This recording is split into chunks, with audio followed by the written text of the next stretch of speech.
Според индексот на човеков развој, Северна Македонија е рангирана на 82-та позиција во извештајот на UNDP за нееднаквиот развој во 2019-та.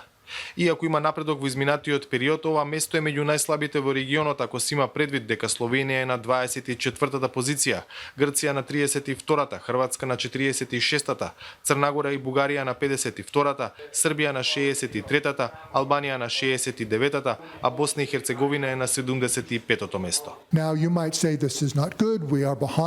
Ќе кажете ова не е добар резултат, назадуваме во однос на соседите, но може и да се каже дека ако се види кумулативниот раст на индексот на човеков развој во изминатите 15 години, тогаш вашата земја напредувала повеќе од соседните држави и полека ги стигнувате. Врз основа на анализи на извештајот издвоени се факторите кои влијаат врз нееднаквиот развој во Македонија. Вклучен е нееднаквиот пристап до можности, како што е пристапот до здравствена заштита, до пазарот на труд, пристапот до образование. Unequal opportunities start in early childhood. Нееднаквите можности почнуваат во раното детство, а потоа се продлабочуваат. Еве ги резултатите од PISA истражувањето објавено пред 10 дена кои покажуваат дека учениците кои доаѓаат од добростоечки семејства имаат подобар учинок. Шефот на државата повика на реформа на образовниот систем. Пендаровски смета дека е потребна нова, свежа визија. Потребен е систем што ќе продуцира знаење и вештини, а не само дипломи.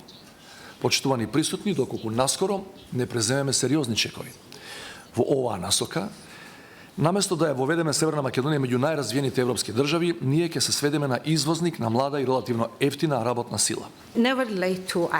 Никогаш не е доцна да се преземе нешто, но тоа треба сега да го сториме. UNDP ќе го продолжи своето партнерство со Северна Македонија, зашто сакаме да изградиме подобра иднина за сите.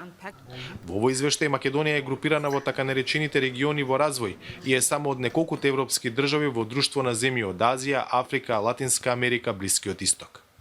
За Гласот на Америка, од Скопје, Владимир Мирчевски.